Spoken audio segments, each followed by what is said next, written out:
everybody, welcome to the Portsmouth Basketball Podcast. This is part 2 of an interview series. If you haven't heard part 1 yet, go back and check it out. But for those of you who are here at the right time, thank you so much for listening. Let's get into it.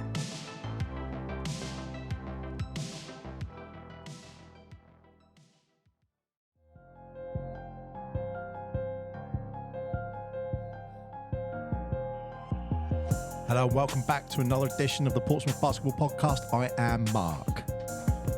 And Paul is taking a photo of our guest. I think I got one there. I am Paul. Hello. And we got another guest, but it's the same guest because this is the part 2. So it's not another guest. Wow, it's nice to know if people press this out of sync. Because do you know some people press podcasts and they do it out of sync of the episodes? Right. Why would you do that? It's like reading a book and saying, I'm going to jump to chapter 7 now. Well, Stay with the story, people. Yeah, if you've skipped, Episodic. We are with the Portsmouth Force chairman, Rob Milner. Rob Milner. Hello, Mark. Hello, Paul. Rob, can I apologise because I didn't call you Mr. Chairman in the last episode once. Sorry, Mr. Chairman. Apologies, Mr. Chairman. You always call me Mr. Chairman, don't you, when I phone you all the time? And also, hello, Mr. I will apologise for Paul's delay in speaking, and that's because he was taking a photo of Rob sat in the booth here. I do love a selfie. Is that for Grindr or to get that picture out there? Something along those lines. Yeah, lovely. Wow, so welcome back. Yeah, it's funny. We started this podcast as a why don't we do something? Because we were enjoying that the Force is back into the city of Portsmouth, you know. There's a nice trajectory with it, and there's a nice story, and why don't we share the story? And I looked up some of the stats today, and we're number 2 on the iTunes podcast for UK basketball. 22. 22? Yeah, you know, I just missed the first bit. I missed the 20 part out. Wow. 22 is still insanely good. Yeah, it's good. Well, I'm quite pleased with that. You should be. Yeah. It sounds great. I've listened to the guys before. I had to listen to my brother. I listened to Tom's podcast. He came across really well. Listened to Steve's. It just sounds pro. Yeah, I don't know how we did that. The same as the Force games. You guys are really good. You are really good. It's really difficult. Well, from my perspective, it's really difficult because I'm just sitting here talking to people I know about basketball. So that's how I process it. So when Mark says 22, I'm like, what? Who's listening to that? Like, you know what I mean? Yeah. Because we're kind of doing it for a laugh, having a bit of fun. And then it was like, lots of people are enjoying it. But yeah, that's really cool. Well, I suppose. Congratulations. A big thank you to everyone for listening. Yeah, massive thank you to everyone listening and starting. And do you know the worst thing is? That stat would have been higher.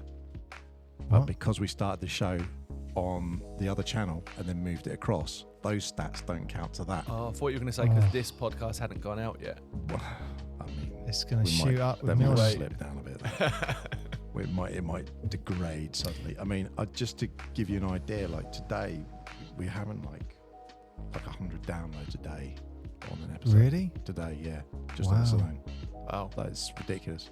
It's all because it's all getting indexed in the background and it's finally all going out in the right places, but it's lovely that people are listening and hopefully you do enjoy it. Yeah, brilliant. Well done, you two. Really impressive. I don't do much, mate. I literally just turn up to his studio and bring a guest and talk. It's like the opposite way around for game day. He does everything and I just turn up and I'm a monkey who just carries the stuff around. Well, whatever this Anton Deck thing that we've got going on is, it's working perfectly. That's out of order. That is so out of order. I'm a southerner. How dare you? It's perfect. You couldn't have got low, but he... Wow. I mean, Paul's forehead's not that big.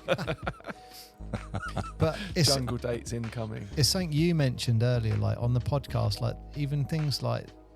little things people wouldn't notice, like the music in the background, which when I've heard it, I go, oh, that's really cool. But people don't realise Mark wrote that. I couldn't believe it when you told me. It's amazing. Yep.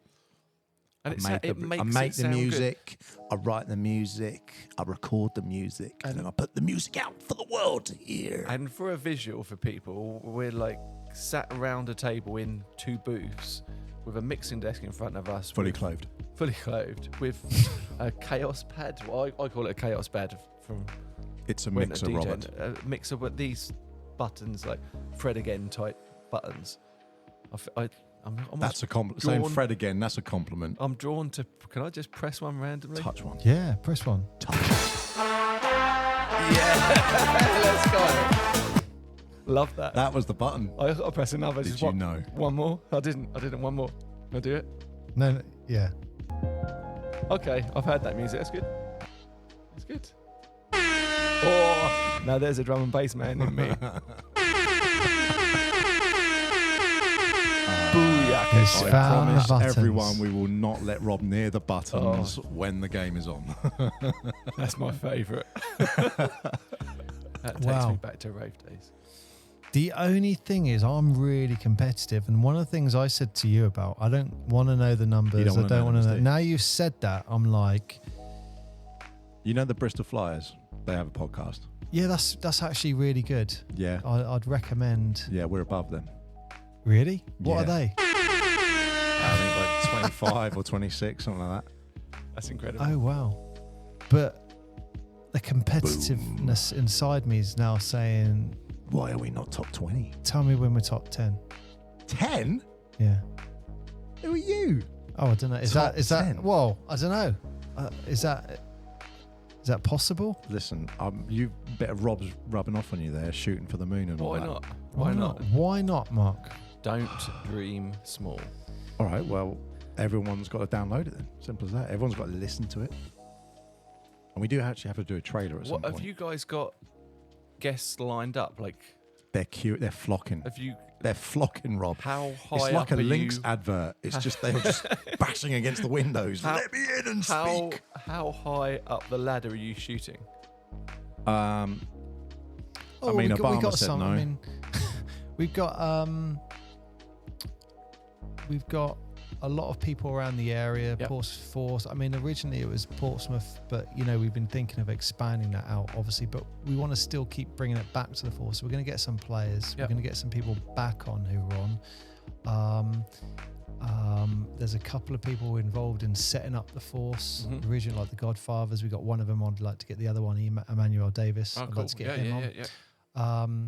Yeah. There's a couple of really like big fans who are around the Portsmouth FC basketball club days, Yeah. and I want to get them on. That they've confirmed.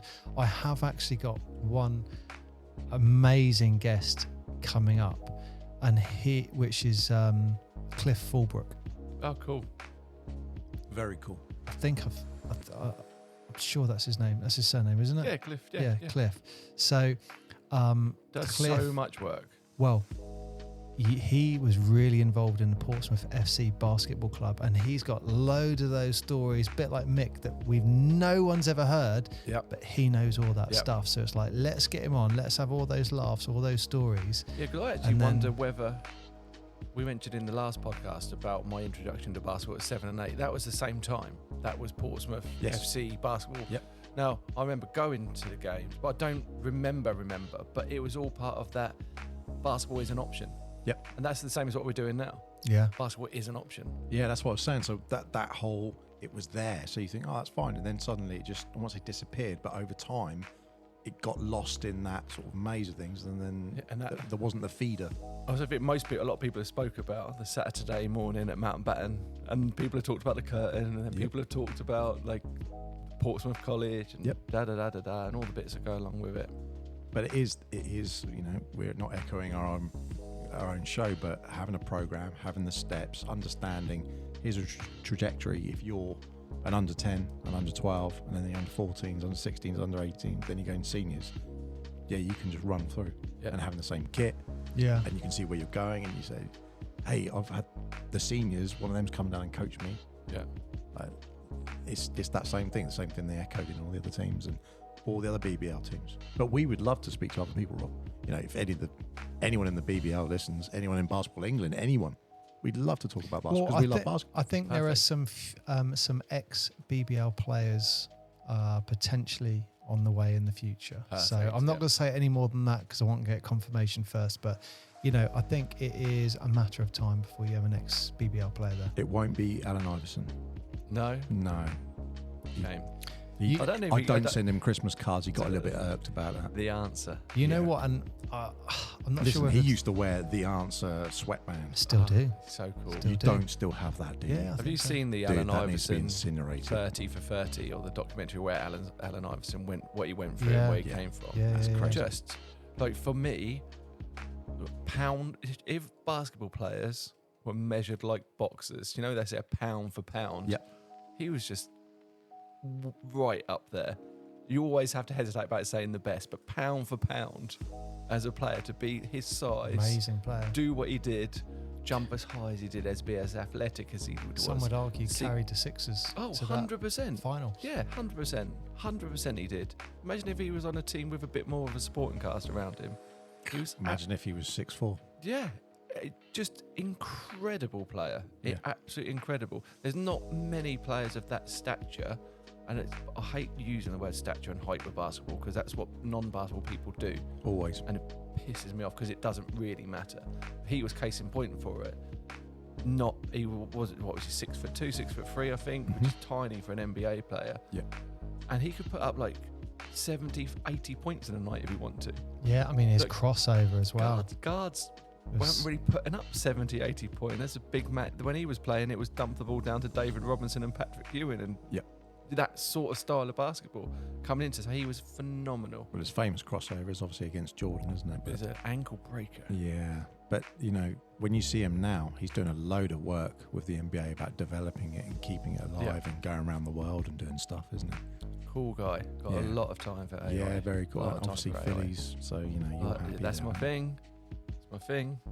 Oh, you actually got a tattoo. Come on, what's the So, Philadelphia? let's see 'cause that. You were wearing the NFL team as well. I mean, Yeah. what- So what's the NFL? What's the story of his Phillies? Obviously, the thing. So Phillies, actually, so Philadelphia and the Philadelphia Eagles in particularly, they come in my life before basketball came in.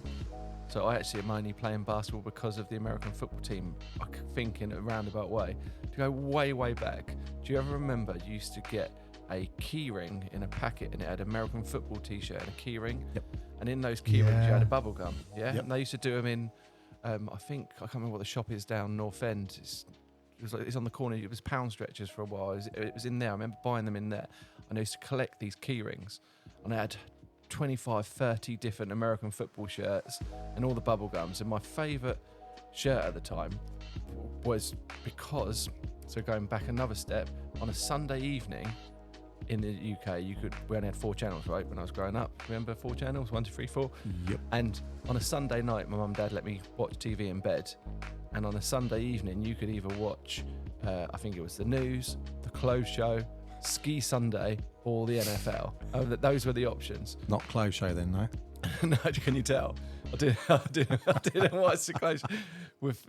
I didn't watch the clothes show. Jeff Banks. I remember my mum used to watch the clothes show. I remember that. Anyway, I used to watch the NFL. And the NFL on a Sunday night, there was a player. So more important than the team, there was a player called Randall Cunningham. And he was one of the first, real athletic, dynamic quarterbacks. So in the NFL, when a play happens, the quarterback gets a snap and gets the ball. Traditionally, 3-5 step drop back, they pass the ball. At Randall Cunningham, getting the ball passed to him, put it under his arm, take off, he'd run past 11 players and score a touchdown. So exciting. So I decided Randall Cunningham was my hero growing up. And then because I liked the bubblegum t-shirt, cardboard key rings, I like that so much I thought that's going to be my team, the Philadelphia Eagles, because that's who Randall Cunningham plays for. And I said to my mum, I love this team so much, I'm going to paint my wall. She said, okay, so we stripped my whole wall off and I painted a huge mural of a Philadelphia Eagle, the old eagle with an American football. I painted it 10 years old, 11, so I painted that mural on my wall and Philly became my team. That the Philly and Randall Cunningham led Philadelphia Eagles became my absolute passion. I love the NFL. So truth be told, I love the American football more than basketball. I love the stats. I love all that bit. I try to go to the States as much as I can to watch a game. I love it. And so this tattoo that we're going on to from Philadelphia, this is a tattoo of a play called the Philly Special. Oh, okay. In the Super Bowl, when Philadelphia won the Super Bowl in 2018. This is a snap. I'm pointing at my arm. People that can't see that this is the snap. This is a wide receiver running here. And Nick Foles runs off this way. and he catches the ball in the end zone, which is our quarterback caught a pass in the end zone. It's a really famous play. He'll have his own documentary somewhere. It's worth watching. It's got a statue in Philadelphia about this play that's the drawing for. Wow. And from a basketball coach's perspective, we all know that at some point there is this period in a year around the Super Bowl final where Rob just disappears. Is it 2 weeks or something like that? Rob just disappears. You're like, Super Bowl. it's gone. Yeah, it's always around my birthday time. I love it. It's so. I mean, to be fair, from a basketball coaching point of view, it's the X's and O's. That is what the NFL is all about. It's two teams setting up their X's and O's to have a chess match. The offense is scripted what they're going to do. The defense is scripted to react to how they think the offense is going to play. And it's a battle of two minds, and it's those numbers and stats and plays which intrigues me. But yeah, so I loved NFL, but there was even less option to play American football when I was younger than basketball. Yeah. And I guess it leads into American culture, which Americana, which you're talking about. So I loved that, and that developed into a love of hip hop and like the whole American experience. Wow. And that then went to DJing. But you stayed Philly and went, I'm going to... Well, I had this tattoo at 10 years old. No, that was it. No, So you stayed Philly, Sixers, that was it? Yeah. And then you had the Iverson era. Yeah, obviously I'm a football fan as well. I was a Pompey season ticket holder. So you support your hometown. Someone has to be. And I kind of went, you have to, if I pick a team, that's my team. Yep. I had a real soft spot for Larry Johnson and the Charlotte Hornets way back as well. Oh, okay. That was kind of my, do you know when you're young and you can have a second team? Do you remember Larry that? Johnson, yeah. That was Larry Johnson, Alonzo Mourning, Muggsy Bogues. Yeah. Did all he those have a guys. Converse shoe? Yeah, Grandmama. Yeah, sure, yeah. Grandmama. Yeah. And then he went to the Knicks, and people remember him as a Knick, and I'm like, No. Larry Johnson is a Charlotte Hornet. He's a Charlotte Hornet. 100% Was Charlotte probably Hornet. The most famous, Like shell suit kind of colours and Yeah, jacket you and could get in the 90s. That turquoise. I don't know if you remember that team that was really good, which was Muggsy Bogues, Larry Johnson, Alonzo Mourning, Yep. had Dale Curry. He was playing sixth man for that team, and he'd just come off the bench and just rain freeze. Yep. And like, imagine if you were watching that back in the 90s, or it was 91 or something, looking back going, Dale Curry, okay, I wonder what's going to happen. What's his story? What's his story? Like, going to give birth to like the greatest shooter the NBA's Of all time. ever seen. Yeah. And Steph Curry is just changing the way the game's played. And his brother. Our Force games are now played in a different way because of that family. Yeah. Yeah, although I did say on the thing with Ryan, Mark hates three-point when Steph came out, everyone started jacking threes up, and it just got a bit silly. It was like with the rugby, when we did rugby when we were at school. If you kicked that ball, you're getting your butt kicked. There was that you didn't kick the ball. But then in 2003, Wilkinson kicks it, and then suddenly every team for the next 10 years was kicking the ball, and then the scores went down, and no one was going for the try, everyone was going for the cheat. And it felt like that, where everyone was suddenly like, I can get 2 steps in from the logo and just put up probably quite an ugly looking shot as well, because from what you were saying about when you go to a game, the experience is that it's end to end and there's something going on, not someone's taking a ball, taking 2 steps and kicking it, and that's it, goes in. I think where the frustration comes in with the 3-point shooters is when you get forwards and centers jacking up threes and you've got to the point where you've literally passed the halfway line. I think that's where a lot of people's frustration might come from. I know personally when I'm playing, I haven't even got to the halfway line and someone's 1-on-3 and they've jacked a 3 up near the logo, and you're just like, what are you doing? Yeah. Like, it's frustrating. We haven't even got out of the half, and you've jacked something up, and it's a brick or an air ball, and you think, well, that's a waste. When you have play. a designed play in any sport, but particularly in basketball, there's a lot of like motion offenses that are run around, and they're engineering to try and get an open look, right? So Mick was all about trying to get the ball under the basket, wasn't it? Like, just engineering people to get open. Yep. Now, with the plays that are happening now, particularly in the NBAs, it's like a 2, maybe 3 pass move to get that open look free. It happens so quickly. And the amount of people who do I'm driving in and then just dishing to the side, and it's like I could have gone for that too. But a good thing now is that the new NBA has discovered the corner position, which like now like more players are exploiting the corners on a basketball court than ever before. Yeah. I'll tell you what, I'm going to throw something new for both of you here. Talking about Steph Curry and the 3-point shot. Ray Allen. Yeah. Is he a better shooter? Than Steph Curry? No. I Take out stats. Yeah, no, I actually don't. I just think, love Ray Allen's shot. Yeah, The, I think the if you look of it, it just looks a lot. I think the better. shooters are just getting better now than they were historically. All of them, Ray Allen, Reggie Miller, all the traditional great shooters. I just think players are better conditioned, better athletes, better muscle memory. But they'd outperform these guys. I love Ray. Yeah, I love the Sonic. look of his shot. He's a I Sonic. love the look of his shot. Smooth. It But- just, for me, I think Ray Allen has the perfect looking shot. The jump, top of the jump, it just looks the best from my perspective. The thing he doesn't have, which someone like Steph does, is the speed.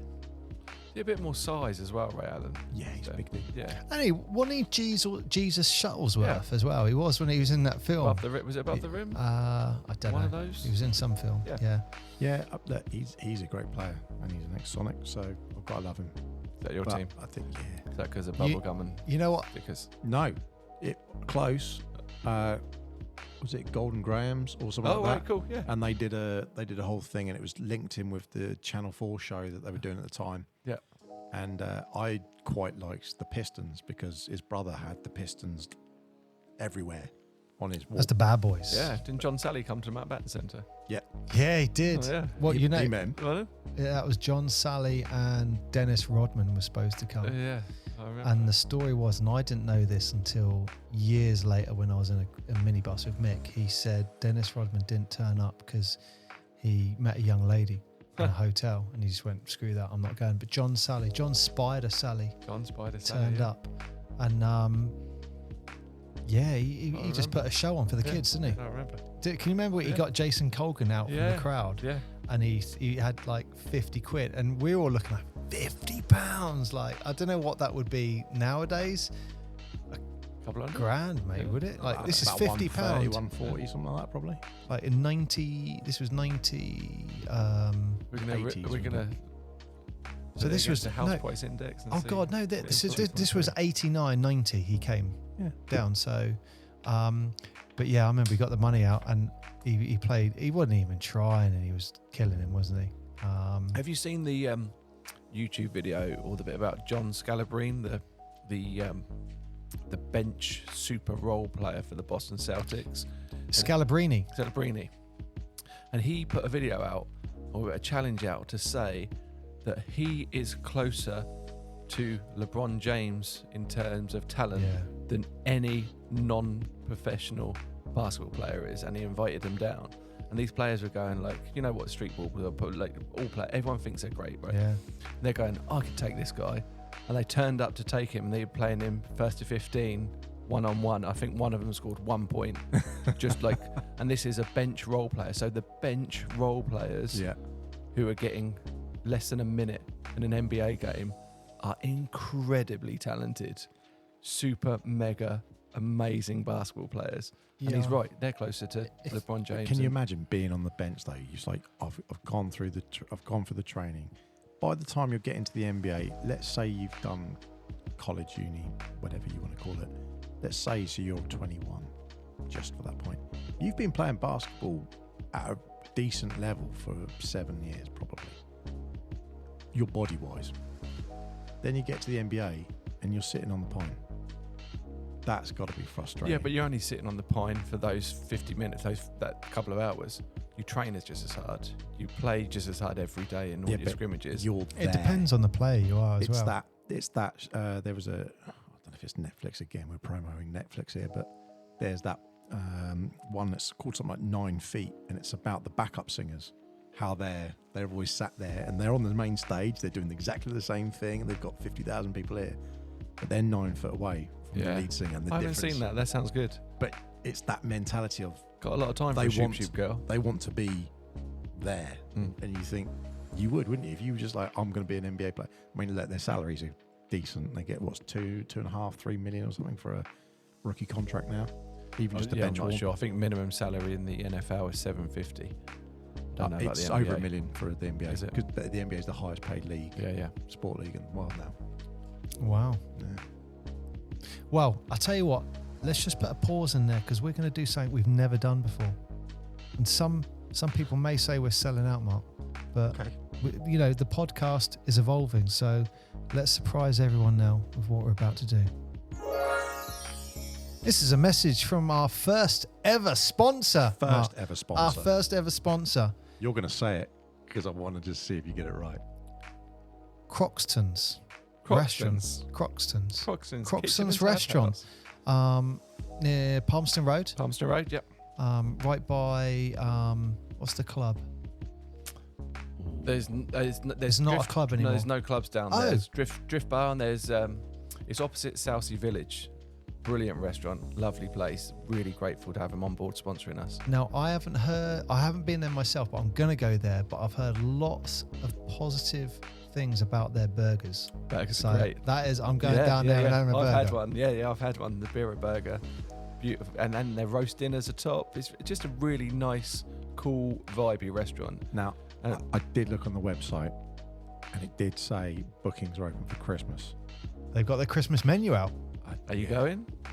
Mm. Well, now they sponsor Portsmouth Force. Listen, Christmas is still in my loft where it belongs until like December. Are you one of these that don't speak about Christmas until the 1st of December? Listen, growing up, my mum's birthday is like mid-December. So I couldn't have anything Christmas until like maybe the week before. When do you start your shopping? I'm a dude. Like 23rd? 24th. That's what he does. But nowadays, you just do it whenever, don't you? No, seriously, we're super grateful to have this sponsor. Amazing. We had Pink Street last year, which were great. This year, Croxton's would be brilliant. They're gonna, really, really good. So the club is so lucky to have so many sponsors. Croxton's are taking the lead on the Force and the men's team, which is amazing. But we've got multiple sponsors on the other teams. I don't think people realise that you can sponsor the youth teams. Yes. And because they're National League, you can actually do that, can't you? Yeah, absolutely. We've got sponsorship packages going through for all of the national teams. We've got people in place to sponsor their teams. Amazing. We've got people in place sponsoring most of the local league sides, but there's still kits available to be sponsored. And if anyone's using Facebook, everyone's using Insta and Facebook and blah, blah, blah, blah, but we're pretty heavy on our socials. So this season's going to be pretty good with getting sponsorship messages out and links and promotions. And there's obviously my day job, I'm an accountant. So any sponsorship that you put in is tax deductible.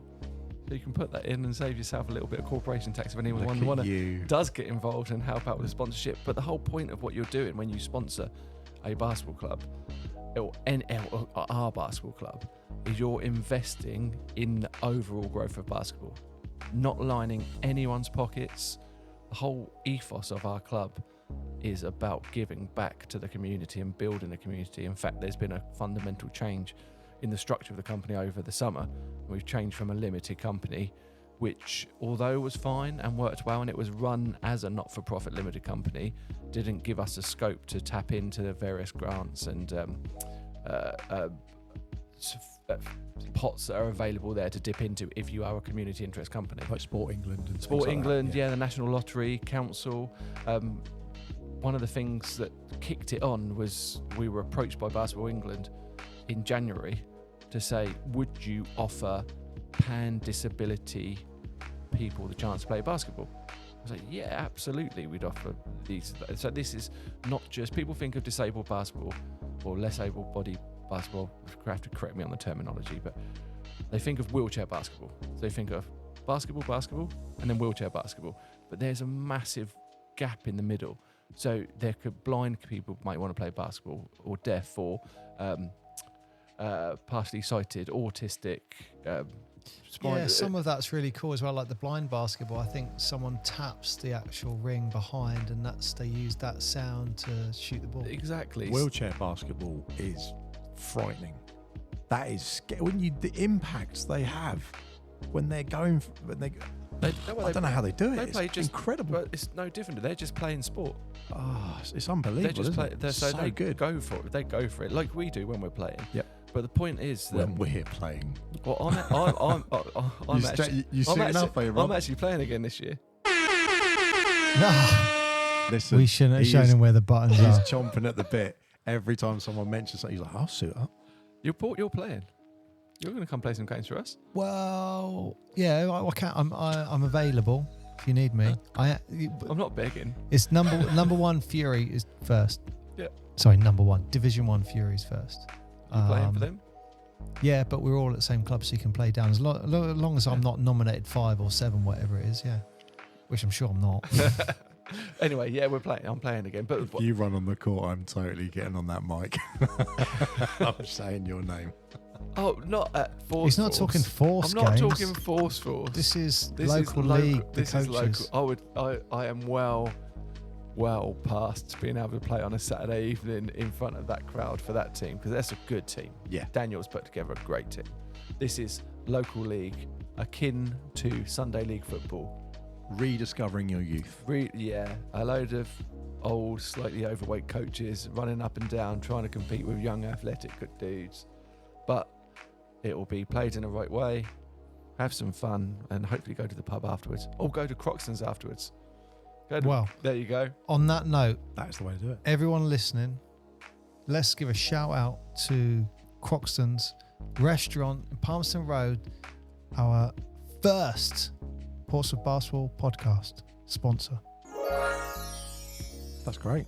That was a great little segment, wasn't it? That's good. If you want us to talk about you, then get in touch. What is it, Mark? UK Basketball Podcast. I don't know why I can't remember that. gmail.com. It's pretty straightforward. We're in the UK and it's a basketball podcast. Yeah.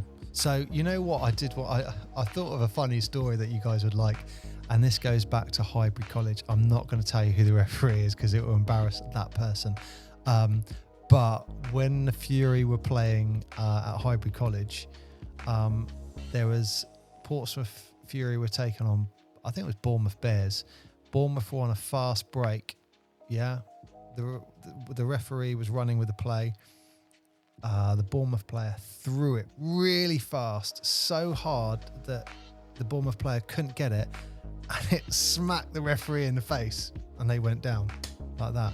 Ouch. Which, look, when people fall over in a game, it's quite funny. Even if it's the referee, that person wasn't hurt, and everyone had a laugh, but that referee did not like being laughed at, and it was like technical foul.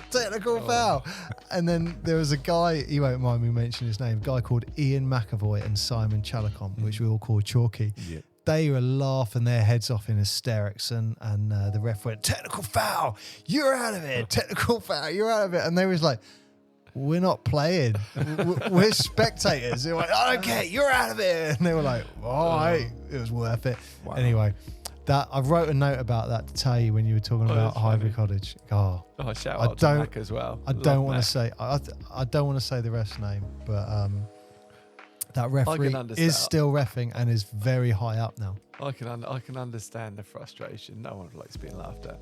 But that was funny. Wow. Listen, but nowadays he's thinking, thank God it wasn't the era of social media. Because that'd be out there, wouldn't it? Thank goodness. That's one of the ones that would be on YouTube forever. Ref getting a ball straight in the face. Blooper. But on that sponsorship thing, there is still sponsorship packages available at the club as well.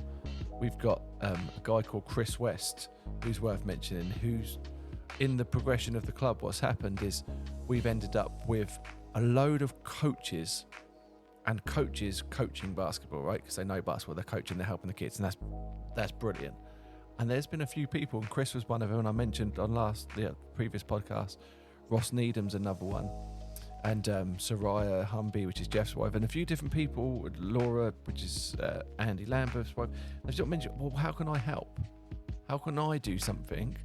I don't play or do basketball, but I'd love to help. Just be involved. Be involved. Yep. So Chris West we had a chat when he's become super integral to the club and helping generate fundraising days, helping to generate sponsorship packages, helping to find a way to bring the community into the basketball club and entice people to become part of our basketball family, regardless of whether you can shoot a three-pointer or dribble a basketball or not. And at Ravelin, we're going to be unveiling new sponsorship hoardings. So you can just get a sponsorship hoarding for £250 and you can have your hoarding around Ravelin. So that's going to be in front of 400 people every week. Oh, wow. And our socials will be great. So you have your socials, we have cameraman down there, videos, etc. Can we have a board? You can have a Portsmouth basketball podcast board. What do we get to put on the board? Well, you can put whatever you want within Oh, reason. God, Mark, what's he going to do? Yeah. Yeah, No nudity. No nudity. Oh, yeah. Okay. Yeah. This family evening. I know. I'm going to put nudity on the board. Well, you were just like, yeah, what can we put on the board? No, But it's another revenue stream.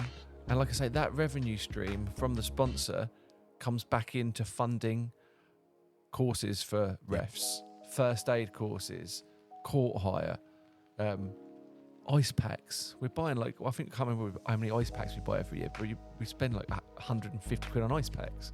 Like, these are things you don't think, what's my money going to? Where is it going? None of our coaches in the club are paid properly. They're not paid as coaches. Everyone's volunteers with a little bit of a kickback, cover their petrol, make sure they're not out of pocket. That's how the whole club's run. I mean, I know you've mentioned like a portable scoreboard and stuff like that and things like that, isn't it? Yeah, exactly. And as we go up to Prem level, we'll need to get 24-second clocks and all the bits that come with it. And when I mentioned earlier on about the college program and getting more tables and refs qualified, that's the next thing. So if people don't want to sponsor, if people are, the sponsorship's not for them, they fancy becoming a table official, that's brilliant. And then come through and you get paid to sit on the table. Yeah. Or take your refs course. I don't think people realise that you can I was looking on the FIBA website a few days back, and when you look at all of the journeys just in officiating statistician, like the different levels that you can go through and stuff like that. Yeah.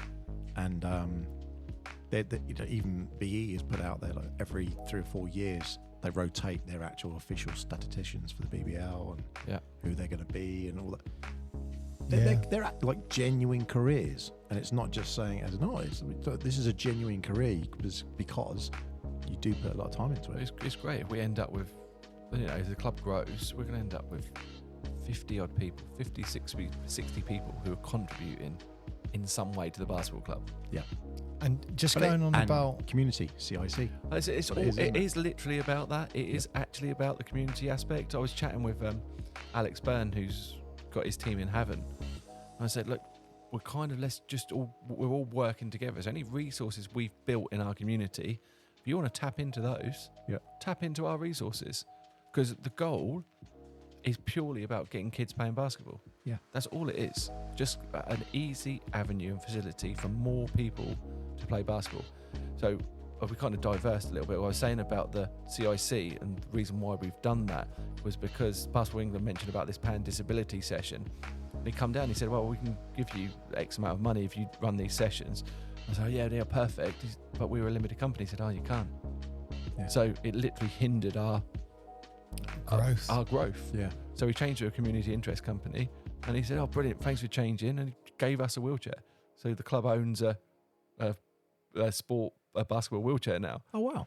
And on Sunday, actually, this is an exclusive. Gets that button away from him. How many times has he pressed that button? I do love that button.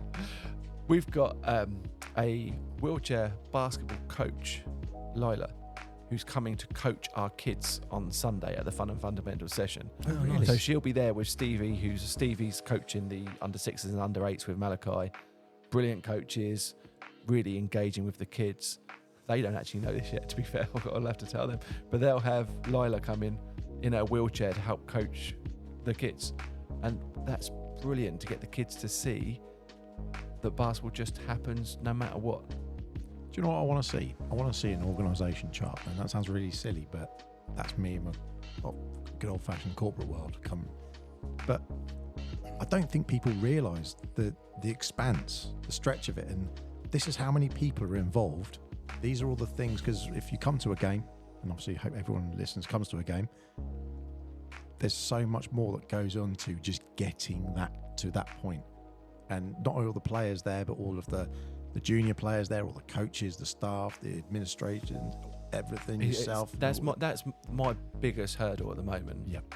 Is juggling how to get everyone involved. Well, Paul said it earlier, a couple of podcasts ago, about it being like the iceberg.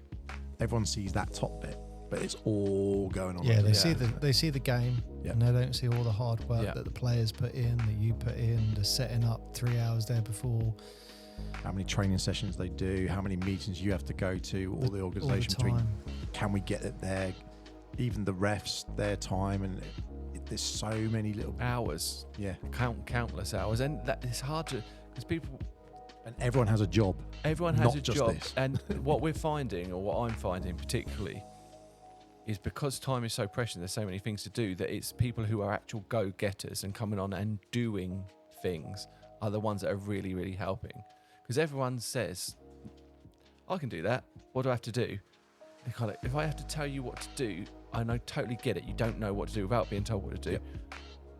I haven't got the time to do that, it just needs to grow organically. Whereas some people come along and go, right, I'm going to do this, is that all right, Rob? I'm like, yeah. I suppose a really good example is the entertainment side of things. Well, exactly. Yep. I think you were talking about, I think was it like a court manager or an announcer? Oh yeah, I'll do that. I'm up for that. And then it just every week. And I was like, Rob, can we just get bigger speakers? You're right. Yeah. Yeah. And then it just Yeah. turned into what it did. Rob, how do you feel if I do this? Like, Yeah.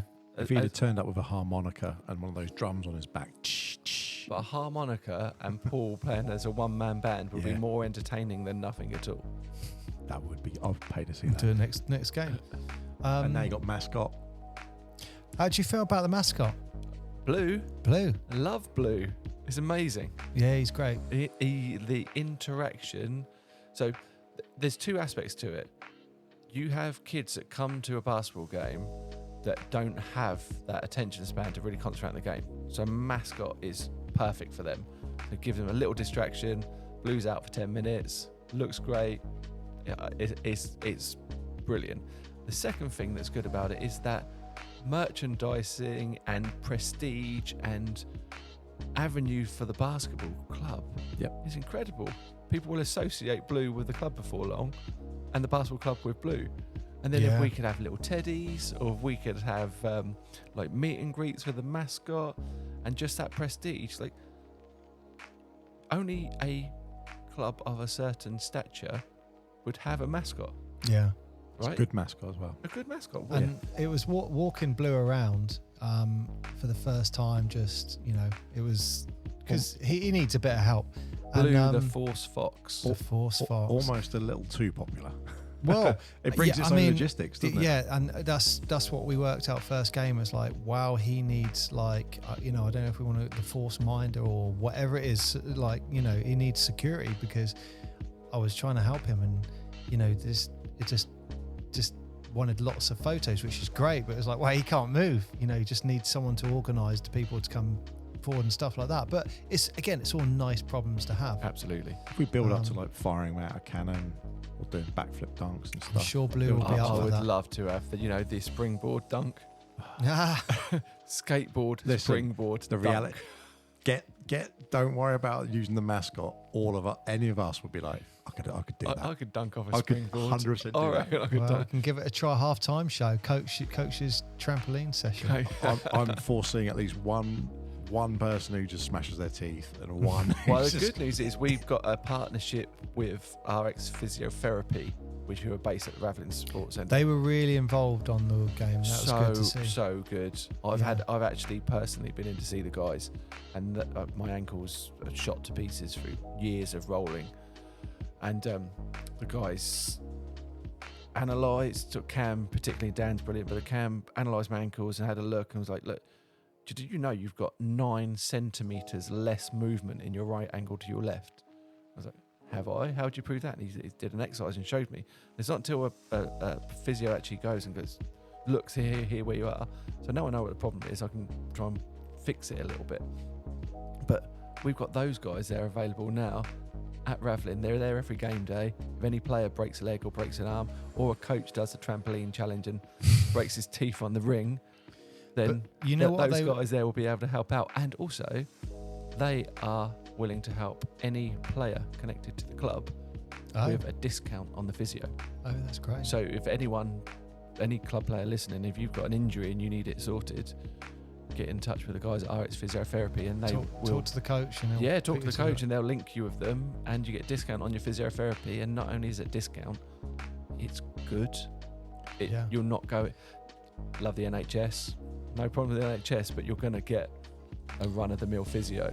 You go to a sports physiotherapist with a sporting injury. Well, especially if someone is working with the basketball team, they're seeing basketball injuries as well. And what I really liked about those guys is in the game, they were very involved. Like the physio she was right under the ring, analysing, going, right, okay, and giving advice in real time as they're warming up for a game. I thought that was great. Yeah, really good.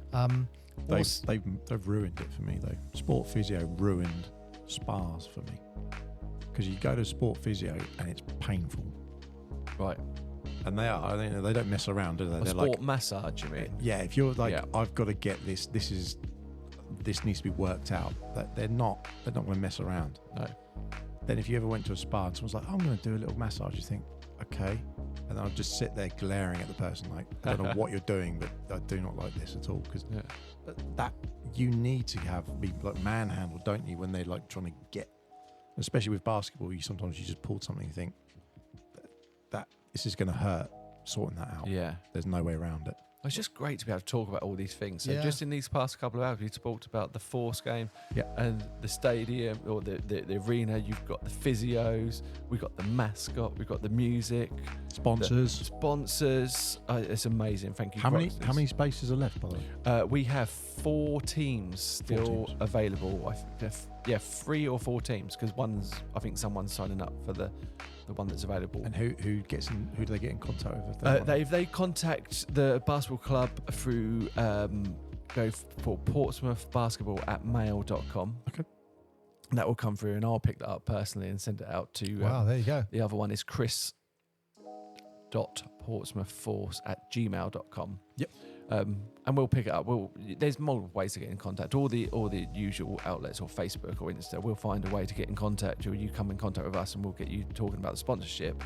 But what that happens, it means that we've got the exposure to this crowd, which I want to talk about where we're going next. So we've got 490 capacity at Ravlin. So does that include? Is that staff, everything, nuts and bolts? Ravlin is built, has a mezzanine, we're on the first floor. Yeah. So that top floor is basically 500 people. That's how many you're allowed up there, full stop, including everyone, which is fine. We can make that work, but we're close to that.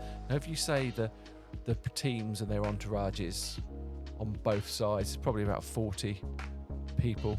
Yeah. And the staff and officials, us guys that are in there, that's another 10. So that means we've got about 450 tickets available to be sold.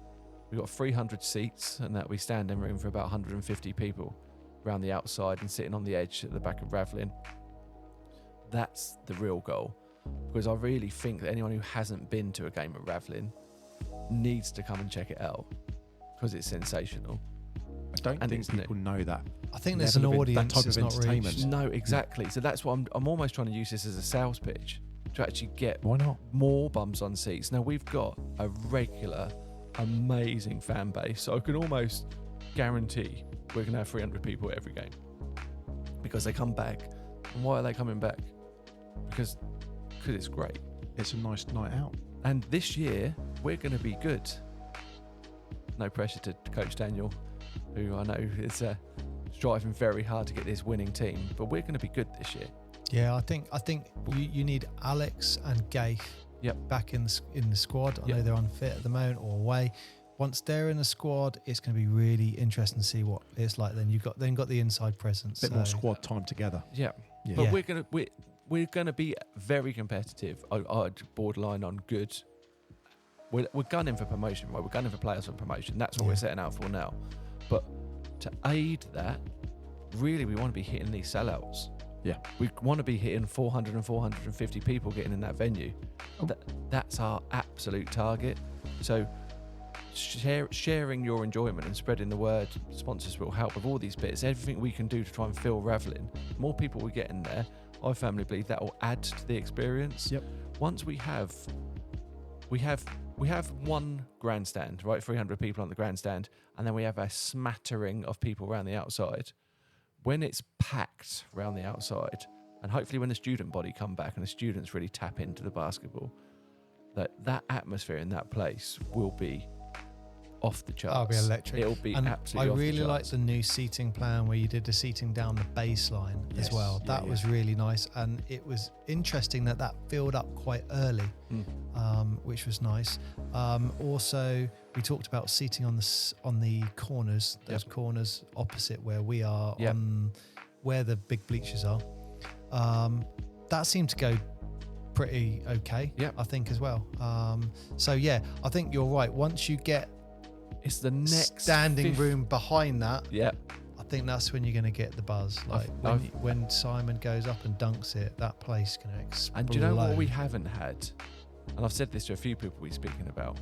We haven't had that buzzer beater, super memorable game finish, which we will have. There's nothing in sport, I don't think, like that last second buzzer beater winner. No. And we will get that. The law of averages says we'll have one of those games. I do not. I hope it's not on the 30th when I can't be there. But I can't wait. I want to be there for that buzzer beater Portsmouth Force game. Everyone goes bananas. Court invasion.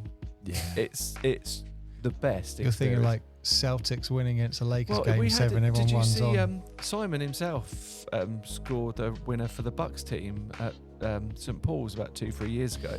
Yeah, I saw the video. It went nuts, wasn't A it? buzzer beater, I think that was in a cup semi-final. It was in a relatively big game, but it doesn't matter if it's a buzzer beater because the tension builds. So that's what I'm waiting for.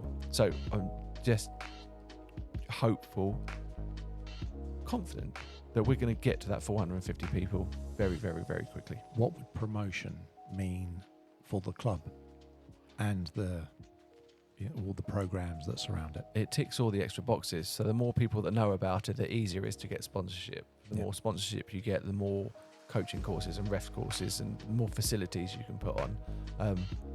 And also it just means that you're winning your goal of making basketball more popular and accessible. Because if they can't play in a perfect world, I guess, all of our sessions are full. We've got maxed out how many players can play per coach. Every session is full. There's nowhere to go. We have to try and add more sessions. But in that time that you can't add more sessions, what do those kids do? What do those players do? They go to Orchard Park, or they go to Baffins, or they go to Mountbatten, and they go and play more basketball outside. So we're all winning. We're just trying to promote basketball. Yeah, that's amazing. I mean, I guess going up in the league itself, you get to play against tougher opponents as well, which for anyone playing in any sport, that's the challenge, isn't it? I want to be better. I want to play the best. And rolling back to our youths and having that curtain, when you were good enough or old enough, you got to go the other side of the curtain. And then it was like, okay, now you're back to bottom again. But there's the challenge. Yeah. You got to rise up to it. And that's part of that thing in all sports, isn't it? Sort of, you're never perpetually at the top. It's always a fluid movement. Absolutely. And I think I'll go back to something I said. I've said it a few times on a couple of podcasts. It's like every game there's a layer added. So you're talking billboards going around now, another layer, mascot, another layer, Croxon's coming in, another layer. It just feels like, the potential wheelchair basketball and different disabilities, another layer coming in. It just feels this is constantly building and building and building. Absolutely. In a positive direction. And naturally as well. So the loaded question is, how do you maintain the sustainable element of this? With great difficulty. Yeah, that's what you do, basically. Kind of, yeah. And what I've been doing over the last Spinning the probably plates. 3-4 years, yeah. And my wife, who brilliantly supportive of all of this stuff and all my projects and things I get involved with. I've been stepping back from different aspects to be able to pick up and drive other aspects. So I was coaching on a Sunday morning the little kids. I've recently had to step back from that so I can spend my time trying to drive the promotional side and the game day side and the registration side, trying to drive this hybrid deal. You step back from different things to be able to get it to work. But I do believe that at a point in the future, the processes will just work, and we'll have a National League boss who will lead all the National League programs and they'll cover that section. A local league person who will lead the local league and just cover that section. A committee that will deal with fundraising and sponsorship, and that will just happen. We'll have a Force game day process with Force game day staff and crew and stewards and all the bits that come with it, and that will just happen. We'll have a media team. We've kind of got all these things, and they just don't exist in some sort of structured formality. But that's what we'll have. We'll have a media team, and that will just happen. And that's what will happen. And it'll happen because people are playing sport. And how many of the, if we look at the top tier in basketball at the moment in the UK, they've just made quite a lot of changes to what's going on and how they're representing basketball in the UK and representing the league and trying to make it a proper tier that will attract people from outside of the UK. By doing so, promoting it and hoping to get more money in it, etc., etc., etc. But that's got to filter down to all of the other leagues. Grassroots sports. Absolutely. Yeah. And do you look then at what the BBL are doing at the moment and saying, can we emulate that? Or are you looking at, say, European teams or places, like when we spoke to Simon on that, they've got certain things in structures in place that are way beyond. Yeah, to be honest, I don't. And not because I don't want to emulate what they're doing, because in my mind, what we're doing is the natural progression anyway. Yeah. I don't think and look, I want to be like them because that's how they're doing it. That's just how it should be. We should just have multiple options of playing basketball. We should have different tiered levels of playing basketball. We should have a brand. We should have a mascot and coaches and officials and awards dinners and all that stuff. We should just have it. I've got a goal for you. And the goal is, the first time I ever went to Disney World, I saw a Portsmouth Football Club shirt. You think, I've just flown like 4,000 miles and I'm seeing a hometown football shirt. What's the chance of that? And then you see loads of them all over the place. Well, little ideas like that. Maybe we do a competition next year to get the kids to get people to send a picture in of their Force t-shirt in the most whatever, yes, at Butlins and that, like, absolutely, all that stuff. Send it in. Yeah. But that's when you've reached a big audience is when you're seeing it in places you don't expect. But what those things happen is you need to have the promotion. So someone has to design the promotion to get the word out that we want those photos. Then when those photos come in, someone has to edit them and get them ready to go onto the socials, and then someone has to control the socials to push those out. So it sounds like a brilliant idea. It is a brilliant idea. But this is where the manpower and the time spent to get something like that to actually become reality. Oh yeah. So if there's a volunteer out there who wants to run looking at me like next summer holidays, Portsmouth Force promotional t-shirt event. Media manager. Oh, Mark, do it. I'll let you press the button. Have you noticed the socials? I love that button. Have you noticed the socials and the posters and how great they all look this year? From Dan Anders at Trick. Really looking good. He is good. Yeah. Trick. Yeah. So another sponsor, Trick. He does website design, SEO. Oh right. Yeah. All that. He is. Tip you could top. See it. We've just gone up a level. So we'll get his next project. Hopefully it'll be out by the time this podcast is come up with the fixtures calendar. So we've all got the Force fixtures calendar for the men's team and really have it published. But it all looks uniform, all looks slick. Yeah. And it's great. It looks really good. Super professional. There's a few WhatsApp chats that we're part of, and that's why I said to him on the chat, whoever did this, I don't know who did it, it looks really good. Yes, I saw, yeah. Just because I think you need to say that when someone's doing a good job, you need to let them know, because sometimes they don't, isn't it? On that WhatsApp group message, I've got, last time I counted, there were 16 different sub chats within WhatsApp group of Portsmouth basketball. Wow. So there's a lot of interaction that goes on, and that's just the WhatsApp bit. That's without the pt2, which is our club app. So Rob, like looking at this season, like what are you excited about? Like just for the actual men's team, the Portsmouth Force. What are you looking forward to? Like any favourite players or? I'm really pleased Alex came back, and I'm really pleased that Harry Bates is playing as well. You're welcome. Yeah. Good recruitment. Have you heard our podcast? No, I haven't heard. Oh, no. Listen, we got the contract. Where's the contract? I've seen the picture. I've seen the this picture. is a I real haven't listened to contract. it. We were going to pay him. Let me see. Look at that. It's legit. That is. Portsmouth Look, Force I even signed contract. it. Alex Grant signs 8-year contract to Portsmouth Force for 2.9 million Vietnamese dongs. Yeah. Signed by Alex. Alex hasn't signed this. I know. He won't sign it. Paul signed it.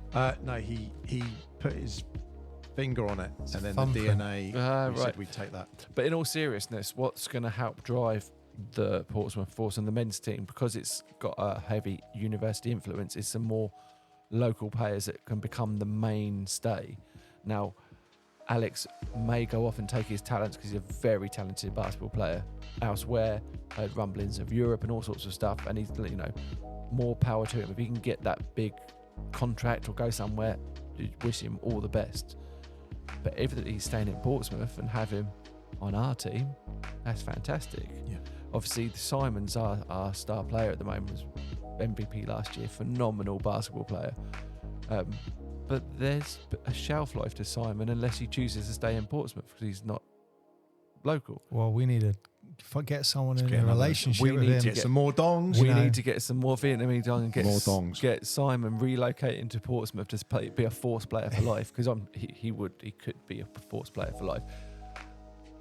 But then you've got Harry Bates, who's a local player, as you guys know from Fury. He's come in, and he instant impact on Saturday in the first He's first superb. quarter. I think his IQ is very good. He's a brilliant basketball player, Yeah. and Steady head. it needs to be built upon a local talent, or not homegrown, local, non-university players and university players. It needs to be that mix. So what am I looking for? I'm looking for more team cohesion as the team goes on.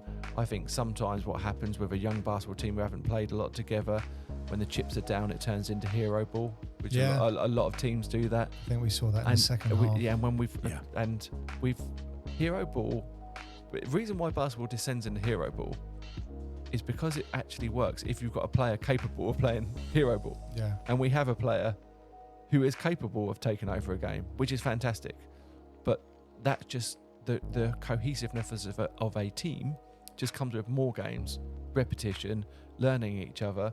I thought the offense in the first quarter, again in the Mick Memorial game, some of the offense like 7, 8, 9 passes, driving, cutting, getting open, finding open men, passing up shots for a better shot. Yep. That's the thing. Like, a lot of players, you go, I've got a shot here. Yeah, you've got a shot, but your guy to your right has got a better shot. Just pass the ball, and I saw that a few times. It's brilliant. But from a non-basketball perspective, it's just hitting capacity. Really, really, that has to be the goal.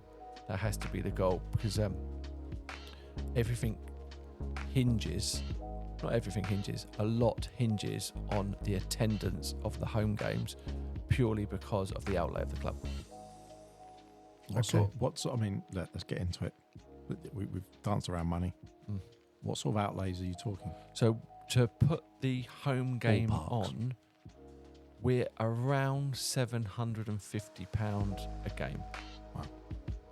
To put the game on. So, and we sell our tickets. We were selling them for £3.50, but we've put it to £4.50 because Eventbrite charge a fee. So it's £4.50 with Eventbrite. The club gets £3.50 of that £4.50. Yeah. And if you turn up on the door, it's now £4.50, not £3.50, which is only fair because it matches what you would pay on Eventbrite to get your tickets. So we're trying to encourage people to get their tickets early, get your tickets in advance. And that helps everyone, because then you've got better expectation of capacity, etc. And I don't mind charging £4.50 because it's absolutely worth it. You cannot spend £4.50 on 2 hours better entertainment. You just can't. That's a mocha frappe grande or something like that. Exactly. Yeah, exactly. It's the best £4.50 you'll spend. But you can do the maths. If it's £750 to put on a game, we've got 400 people at £750. There's not masses of profit in a game. We have a half-attended game, you might be losing money. And what happens is, as professional as our players look and act and are treated, they're not professional players. We don't pay our players. I'd love to. I'd love to become a professional club or a semi-pro club at some point, but we're not. So what happens on away games? Away games, we have to spend 300 quid on a minibus. And the players give up their Sundays to go on a minibus, so we have to pay for that minibus. So we need the attendance of the home games to cover the cost of the minibus. Yeah. Yeah, so the home games subsidise the away games. Home games, there's no money to be made. In fact, last year there was occasions when the kids sessions were making money to fund the team, which is fine. The whole point is that's awesome, actually. Everything within the club is feeding itself. Everything is working towards itself. But money is, the bigger you get, the more important it becomes in a way, and not because any individual is taking it. Not because any individual is getting paid anything. It's to do with the growth of infrastructure. Yep. Growth is expensive. That's just the way of business. Yeah, I mean, even with the NBA teams, you look at how much Steve Ballmer's put into the Clippers, and they just hemorrhage money for the Clippers as well. They've always sucked, but there's as much for the love of it and the community around it and the fans, and it's as much for all that as it is. Yeah, but yeah, the goal is capacity at Ravlin. That is my goal for the season. And in honest terms, do you think, we're not putting you on the spot, but that you would have that problem of moving? The challenge of moving. Yeah. That challenge is there, staring us in the face. I've told everyone that's what we're going to happen, so that's what will happen. It will. The people will come. Amazing. It's the best show on a Saturday night. It's the best show on a Saturday night. It just is. Like, there's if you like sport and you want to. Oh, I've got a friend, Steve, who I've played golf with. Shout out to Steve, the golfer. Has Steve got a better handicap than you? He's not playing much anymore, but probably because I'm not playing the best at the moment. But we won't talk about my golf. What's your handicap, Rob? Too much. 28. Yeah, wait. But Steve is a football fan and a golfer, not a basketball fan. Came down to a Force game. Was like hooked. He didn't miss one last year. Loved it. Absolutely loved it. And that's what you want, because it is entertaining. Yeah. Well, that's down to this, man. A lot of it is. You know what? I actually find it really difficult to, I've said this before, focus on the financials, because I don't know.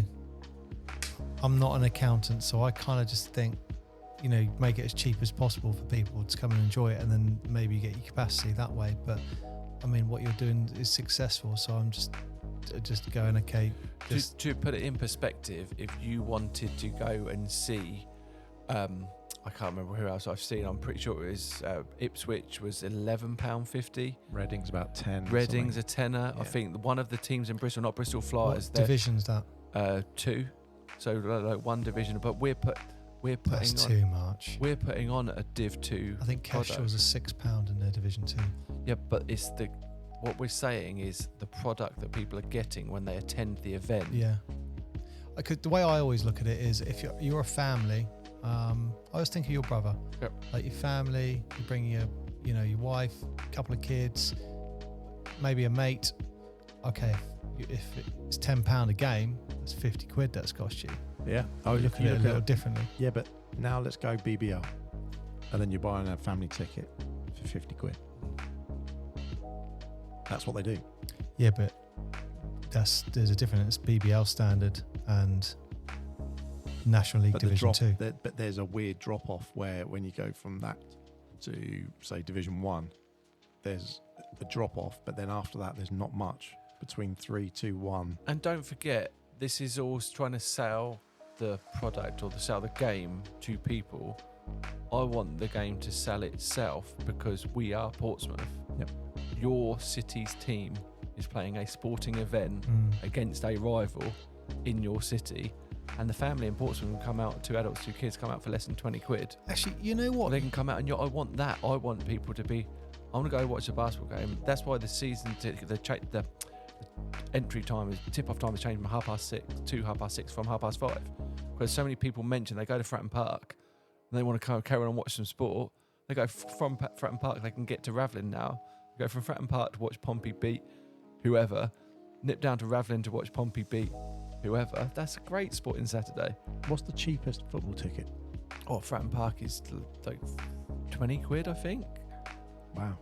So you could get a family of 4 people into the basketball, or one person randomly somewhere, maybe in Fratton. Yeah, exactly. Yeah, it's no brainer. I would love to. And it's indoors, so you don't get rained on. I would love to do it cheaper. I would love to have like £2 a ticket or free entry. Of course, I'd love to do that.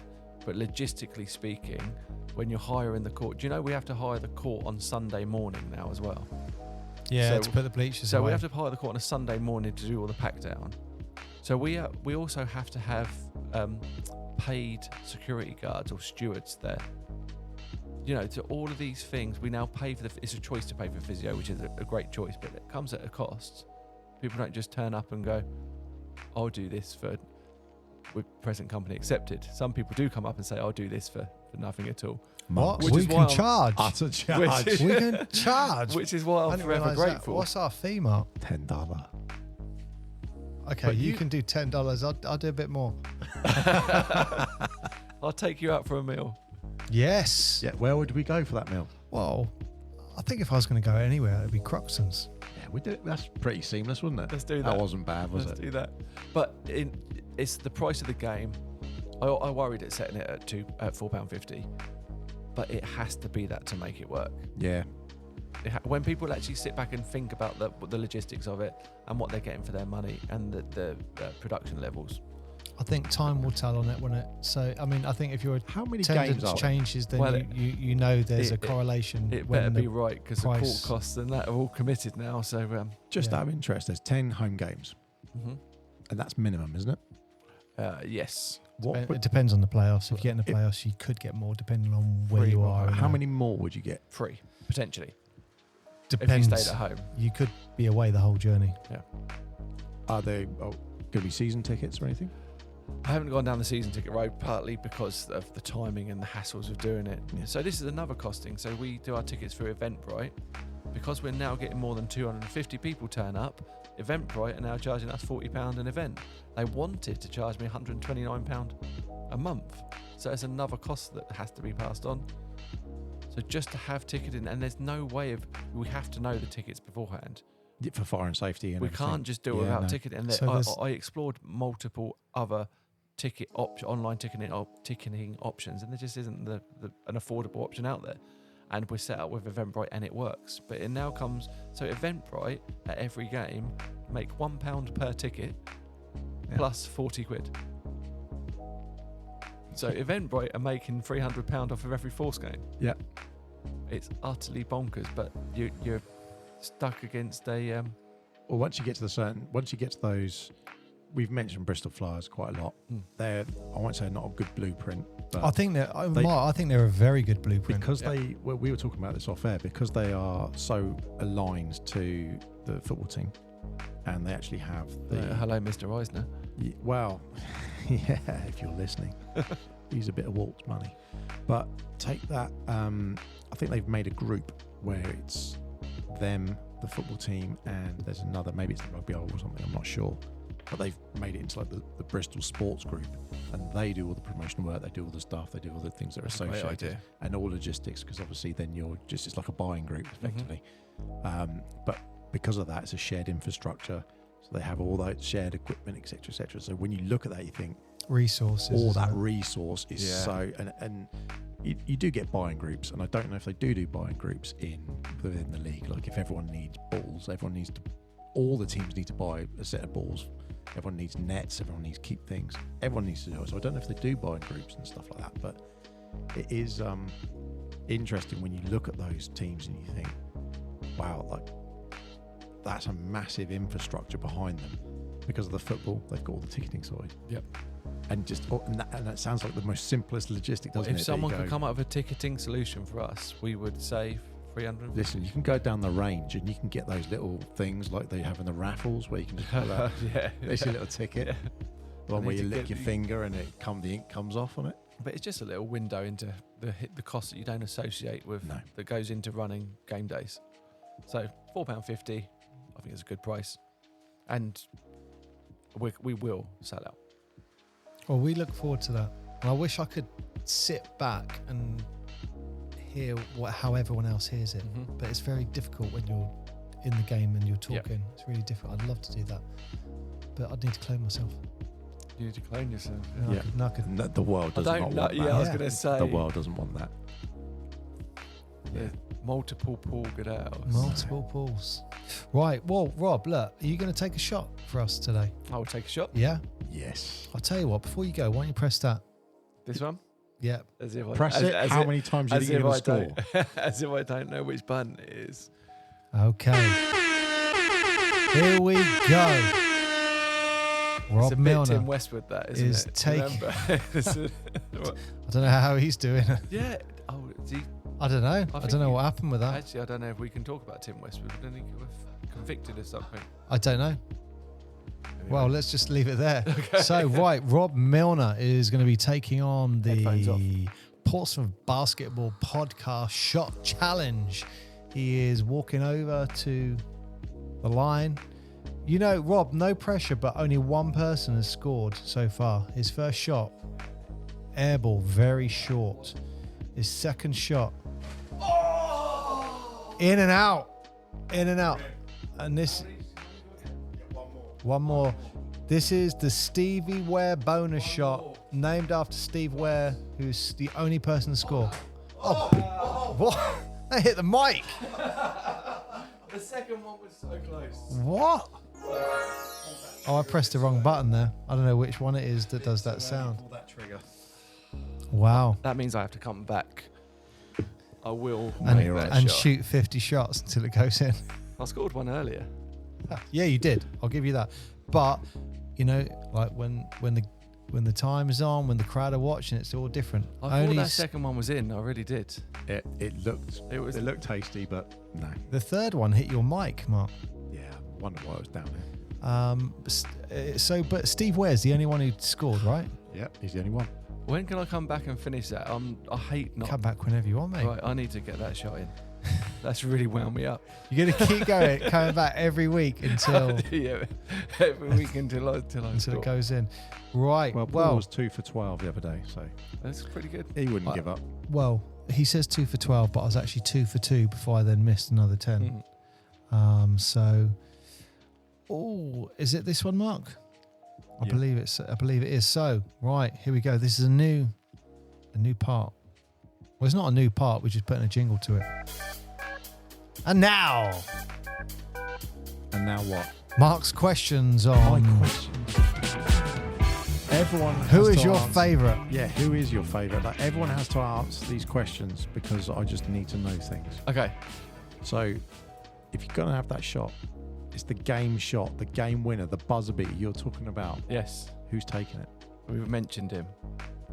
Alan, the answer, Iverson. Really? Wow. Clutch. Iverson. Yeah. Sticking with my boy. He's clutch. I respect that. Sticking with him. So all the listeners will know. That's the first time Iverson's come up. That is the first time it's come up. We're making a board. I'm in a process of it. Everyone's going to say Jordan. It's almost like that's where you're going. It's the image. It's the of image him doing that inbound. That's but it's your answer. He is clutch. But there's been quite a few clutch players. Did I hear you on a previous podcast? You said if it was a free throw, have I jumped the gun or you can do it. It could be anything. But I heard you say free throw because then it changes the game because then you're into something like John Stockton or one of those guys that shot 95%. I think you're referring to Andy Rowlands. Yeah. Right, okay. So he said if it's a free throw, I'm going to shoot it myself. I think he said that because I said your life is on the line. He went, well, I'll take it. Okay. But I think so But if far it's it's like- Andy Rowlands, Michael Jordan, and Allen Iverson, right? Are the only ones that if come it's up? like, he was just a clutch. Like, there's certain players. Are we talking about Andy Rowlands or Iverson? No, now? I don't know if we're talking about Andy Rowlands. I do obviously shout out Andy. Lots of time for him, and he does so much for the club. Him, and But he's Sarah. just not as good as Amazing. Allen Iverson. Is I'm what you're gonna saying. go. You can put it on the record. I don't mind that. Wow. Allen Iverson harsh, is isn't a it? better basketball player It's than a Andy little Rowlands. unfair. I mean, no one's even said Shaq just dunking it, which is like the obvious one. Yeah, Because but at the end of you're- the day, if you go, I want to win the game. Do think about it. So you're saying you want to win a game. The ball goes into Shaq. What do? You foul him. Send Shaq to the foul line. Is he making a foul shot? If Shaq goes up and you foul him and he's dunked it anyway. You're broadening the question. Yeah. Who's taking the shot? When you say lay No, up, but that's the thing. It is any What about shot. who you That's the don't whole- know what No that one shot said- is. Oh, see, you can see what era of basketball people come from. No one's mentioned Reggie Miller. Yeah, so if you could throw his name in the hat, but any of them. What's Oh, interesting is a lot of Let me people go go back for on my notes. Michael it Jordan. being. See Some who people going Mark for a picked. shot. Oh, I think I went MJ, didn't I don't know, Mark. You said about 5 names. I'm going to Allen I? Iverson. Morris Cheeks. You were doing give me a I sales am. pitch. I'm getting the ball into his hands and making him do his thing. But the thing is, it could be any shot, and that's the thing, because obviously you can't say. If you said it was inside the 3, it's Jordan's pretty much unstoppable. But if it was outside, Steph Curry, Like a arguably, I don't know. Kareem Abdul-Jabbar hook Yeah. shot. Oh. Sky hook. But how many of those Pretty actual sky hooks did he undefendable. ever get in? Like, I know he got a few, but it's Yeah. not. No, is Mark, the that game was winner? his shot. Yeah. That was his shot. And Oh, I and want that as a game winner. the older you get, the more you appreciate a hook shot. You do, but I'd rather put the ball in Larry Bird's hand. You know what? This is I- really silly, but we were talking about this on another podcast, and it just so happened we recorded it on a Saturday, and there was a scrimmage that was arranged for the coaches to play on a Sunday. They Yeah. got cancelled. I didn't know about it. Anyway, I turned up. No one was there. I had this empty gym, and the guy goes, "Yeah, you just shoot around." So I went, "Right." And I just went in there and thought, see if I can get this sky hook. Yeah. I didn't get one in. Yeah. Mark went for MJ. I can see it now. I went for it. I'm a fan of a hook shot. So who's your 5? I've got a left hand and a right hand hook shot in me. Oh, Good left hand hook shot. we need to see this. Well, not on that ring. Maybe that's what can't you were, start where you were throwing going things wrong. Yeah, exactly. Most of it's just shot free. Right. So who's your 5? Who's your 5? Because so this 5 doesn't have to be NBA or any players. No. So I'm It gonna go can be local. It off- can I'm be gonna go people you know, people you're I'm sat gonna next to. build my 5 a bit off the wall, a Yes. little bit of everything. Go. We've had an off the wall one which hasn't come out yet, so we're not going to Okay. spoil it. But that was really good. One, So wasn't I it? am Yeah. I am having Allen Iverson because I have to have Allen Iverson. We've mentioned him. You can Come on, Al. feel it. He's in. There's a Hey. pattern. Well, Baby my, Allen. my second player is going to be a kid called Josh Ford. Now, Josh Ford, when I started coaching at Portsmouth College for the college team, He's looking like who's Josh Yeah, Ford. You will know who So Josh Ford is one day, Mark. I tell you he now. was when Serge, who has recently left coach, was a brilliant coach. We started this Portsmouth College Basketball Academy program with Portsmouth College, and we walked into the gym and we had a bunch of kids, and there was one guy, a Filipino guy, Josh Ford, so quick, so coachable, so likable, and he just was the dynamic force of this basketball team. And we went on, and we were at Portsmouth College at that point. Their basketball team was crap, basically. And we've come in, and with good coaching, and with Josh and a guy called Kieran and a few other players on that team, we transformed that basketball program in one season from being terrible, losing every game, to we only lost one game during that season, and that was to Itchin, which is a big game. And Josh was fundamental in that, and he drove the team. And like I say, he was likeable and coachable. So I put him in my 5 because he had a part to play in my basketball coaching journey. I like so that. he was part of it, a big part of it. Do you know how he's doing now? Yeah, I've heard the news. Yeah, he went back to the Philippines to do acting. Have you heard the news since he's been back? It's quite bad. So Josh was involved in a car crash earlier this year. Oh, what? A serious car crash, and out of the 5 passengers in the car, Josh was the only person who came out the car. Oh, Jesus. So as far as I'm aware, all is well with Josh, but obviously that's a serious trauma and a serious accident. Oh, no. So, Wow, so that's thoughts awful. with Josh and his family, and he's still Yeah, got absolutely. family in the city if they're listening. So thoughts with Josh, etc. Because he was doing he went over that, he was doing really well with his modelling modelling and his acting. acting, Yeah. and he got like a TV role. Yeah, he was because Oh, he's jeez. so likeable and personal and a good-looking kid, and just like he Yeah. just had that. I'll send him a message, see He how he's had doing. that factor. He had that. I mean, I found out a bit from a relative of him who's got a son playing on the under-14s National League side, and he was telling me all about it, and I had to go off, and he was doing so well with his acting work that it was there on Google. So I googled Josh Ford car crash, and it was there, and it was like, Oh, no. because he's got this movie work or this acting work in the Philippines. But the basketball podcast, as a basketball player, he was super integral to the very early days of that Yeah. college team, and a brilliant kid. And Josh, if you're listening, all our thoughts go with you, mate, and we all really respect you. And 100%, Yeah. this is true. Josh, if you are listening and you're coming back to Portsmouth and you want to play a season for the Force, Josh would get in that team. He'd bring the cameras with him as well, wouldn't he? Josh would get into the Force team. Like, I'm 100% convinced. So Josh would walk into that team. Yeah. I think he could have, if he really concentrated and really put his mind to basketball, then Josh could have got to a Div 1 level easily. I mean, Josh, his options would be, go to Hollywood and be in a film, or the Portsmouth Force. Pretty close. It's pretty close, isn't Pretty it? close. Pretty close. But So then my next one, going on from Josh into my 5, is someone else who was integral in my thank you. in my basketball journey. Someone will say it one day, won't they? And this guy who I'm going to tell you about, once when I was working in McDonald's in North End, one of my original Saturday jobs, he came up to me at the counter and said, "Which girl in here do you fancy, Rob?" And I went, "What?" He went, point to one. So I pointed to a girl. He went off to a table and he wrote a poem, a love letter to her from me for no reason. And he passed it to her, made me blush. He was laughing at me. And this was my basketball coach at the time. This was Jason Colgan. He was Brilliant. he was just such an influence. First of all, a phenomenal basketball player. Yep. Like the most athletic player and the best basketball player I've seen locally. Jason, just brilliant. Oh, I think easily the best player to come from Portsmouth. Yeah, exactly. Jason Colgan. Head just head and shoulders above everyone. And I think he got frustrated at how easily he could do it and other people couldn't quite do it, how he could do it. So my basketball journey went from playing with Mick and all the smugglers side to when Jason set up Portsmouth Fire. I went on and traded with Portsmouth Fire, and I ended up playing with their men's team, and they were playing National League Div 3. Rode the bench for a couple of years and didn't really get a lot of basketball, but I was 17, 18. Really? You played National League Div 3? Yeah, but I rode the bench. So I was there with Jason and Daff and Paul Cummings and all those guys. McAvoy. Leon.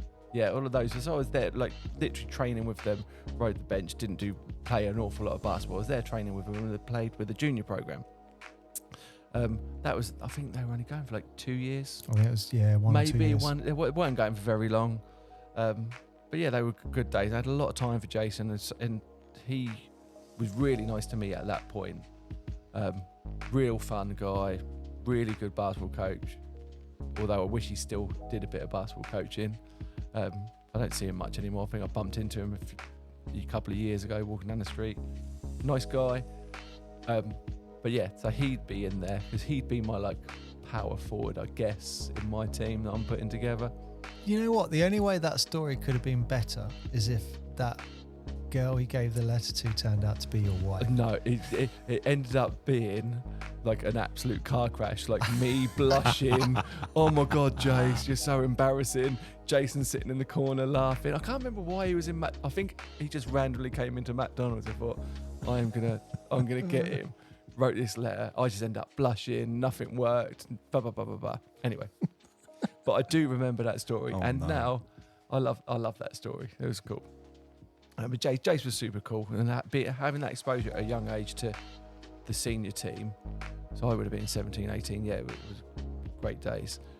My next player, I've got AI, I've got Josh Ford, I've got Jason Colgan. I am gonna bring in a player who I used to play with. You may remember him from when we played when we were younger. And I played with him at Portsmouth Force. He wasn't in the senior team or the main team, but we played junior basketball with him. And it's Matt Berry. I don't know if you remember Matt Berry. Yeah. So Matt Berry was a friend, brilliant, a fun, not brilliant, we were kids playing basketball. We used to be a good basketball player. We were mates on the court, off the court. Was he a fellow DJ as well? Yeah, I taught him how to DJ. I remember Matt coming onto my decks at my house, at my mum's house, and I was showing him how to mix and we had old vinyl records then and had old cam belt drive turntables. I was trying to show him how to mix.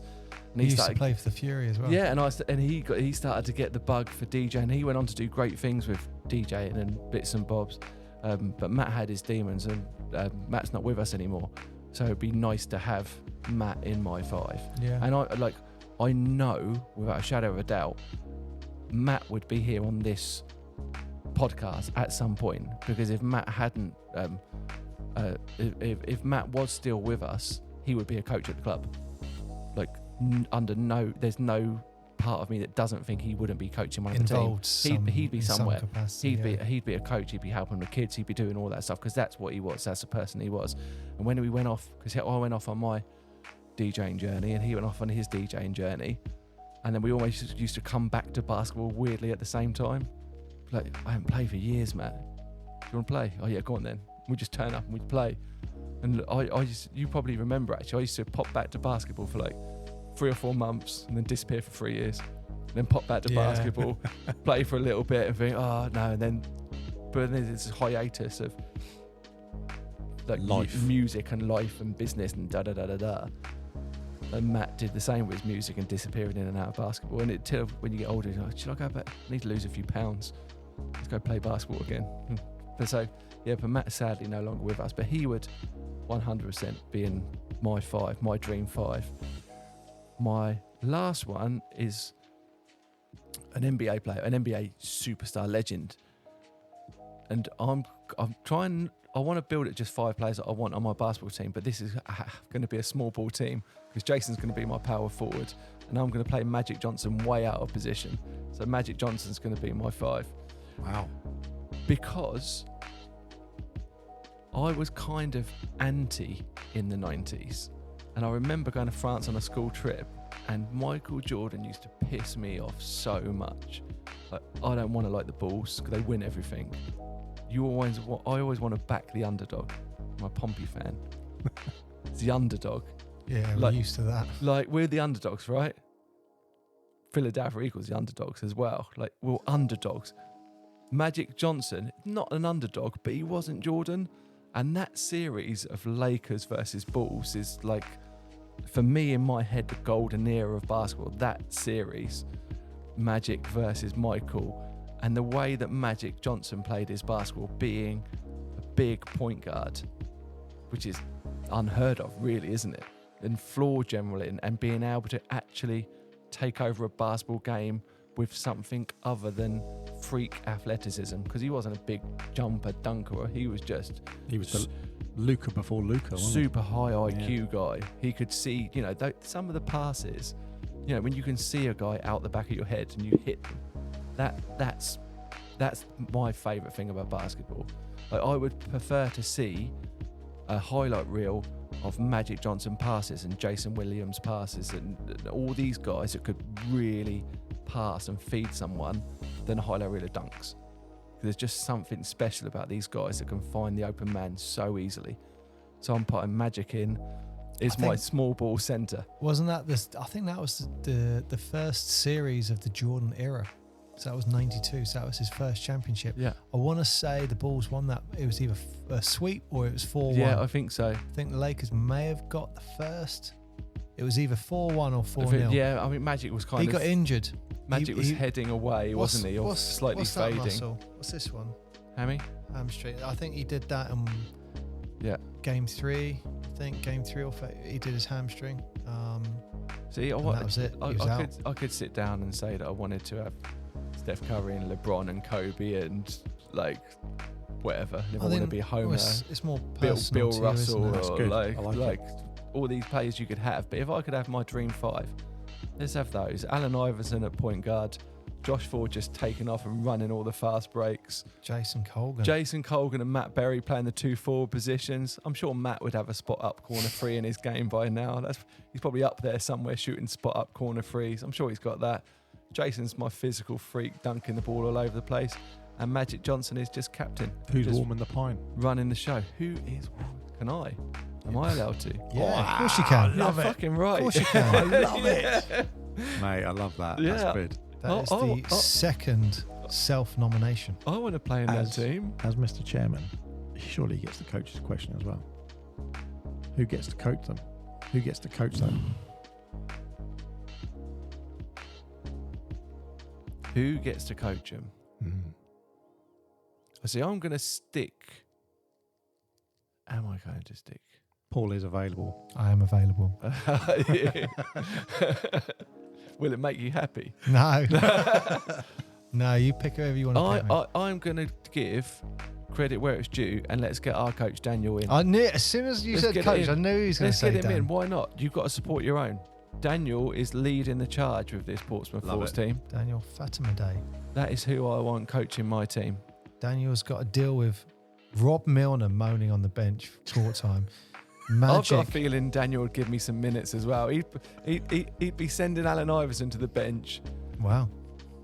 Josh can play point and hang on. I'll go. You're coming in for Allen Iverson. Yeah. Bold. Why not? Bold. Do you know there what? You go. But yeah, Daniel. The only other person I was thinking of was Serge Bojev, who's someone else who's been integral with the club. And he's gone now. He's off with Teesside Lions. And Serge, like, under no. There's no other way to put it than Serge, his grabbing the club by the balls as a basketball person and going, no, this is not how we're doing it, was a real eye-opener. Yeah. He was so strong in, I want to do basketball this way. And it kind of worked. Yeah, what I really liked about coaching, because I did quite a bit of coaching with Serge, what I liked about his style, there was no BS. No way. There was no BS. If he thought something and there was no filter, if he thought something, he just blah. And it may be the wrong thing to say, but it was like, that was, I thought, one of his strengths, that he just, there's no filter, he just told you as it was. In a way, he reminded me a bit of Mick. Yeah. And a bit like, well, that's wrong. I'm like, what? And sometimes it would be said in a shocking way. Yeah, yeah. And you'd go, I had occasions as a chairman of parents contacting me to say, have you got your coach has made my child cry. And I'm like, oh, really? So I had to feed back to Serge and say, what did Serge say? So I said, well, he was, I think Serge would say along, well, he wasn't doing what I told him to. And black, and Serge was right. He wasn't wrong. He's the loss to the club. But it's Teesside's game, and we'll see Serge again. But it's good. I think it's good for his career. So he's become, I think, head of the men's program there, isn't he? So, I think it's good for his career. People evolve and people progress, and I think that's a great move for him. So maybe Serge can be assistant coach to Daniel. Wow. But ask Coach Serge. That's the first assistant coach we've had. Mr. Chairman pulling in the extra card. Serge. Look at him. Yeah. He's got one up the sleeve. Who's the chairman? Who's the GM going to be for that team then? Who's the GM? I know the GM's going to be. You'd have to Google him to look it up. It's going to be Sam Hinkie. Sam Hinkie? Yep. Sam Hinkie. Something Philadelphia. What? So if I said the word trust the process, that's Sam Hinkie. Sam Hinkie. To be fair, he got sacked, and the current GM or the current powers that be in Philadelphia ballsed it up by getting rid of Sam Hinkie. But he started it and he should have been left to finish the job. And if he had have done, we would have been NBA champions. There you go. There you go. Well, Rob, do you want to say any last words? Wow, that sounds menacing. Rob, do you have any last words? Do you have any last words? As Paul points a gun into my forehead. Man, all So, he'd have in his hand is a all pack of I Rolos, need isn't to it? do is I can't say all of the names for fear of missing people out, but on behalf of Portsmouth College Basketball and Portsmouth Force, I need to thank everyone who's done anything out of the ordinary or anything to help or given up even a minute of their time or driven their kids to basketball or sponsored the club or put some money in or made a donation or attended a Portsmouth Force game, run a podcast, done a media poster, coached a session, refereed a game, tabled a game, tidied up the sports cupboards, washed a kit, all these things. If you've done one of those things, and there's countless jobs that I haven't said, I thank you so much, and without you we wouldn't be where we are today, but with you we will be where we're going to be in 10 years time, because it's going to be incredible. Thank Rob, you. can I just correct you on one of those things? You said podcast. I want to say top number 22 podcast. Top 22 Top 22, podcast. just say that. He is not allowed to sit there next time. We're going to move him away from the button. Can I press the button just one more time? Yeah, go on then. Top 22. Thank you guys, thank you very much. Maybe we should have a list of who's pressed the buttons the most time, but we know who the top This person is is going to top be. person, top one. There he is. Maybe, actually, we should end the season with an award for awards. Yeah, That's what we should do. most buttons pressed. Most shocking thing, most buttons pressed, Yeah, we best could- story, stuff yeah, like that. That'd That's be it. great. Write that down. We're putting that in there. But on that with the thank yous, Rob.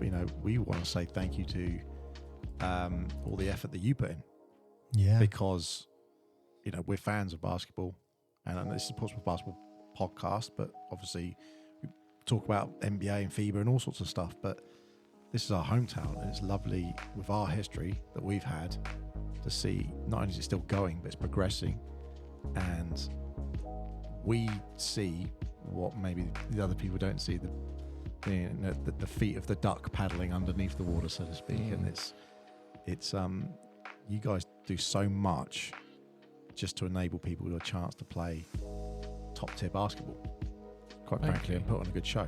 So that's I love seeing it, and it's nice that it's back in the city. Thank you so much. Mark, we can do better than that. Can we? Do better than that. Come on. Round of applause, Rob Milner. Mr. Chairman.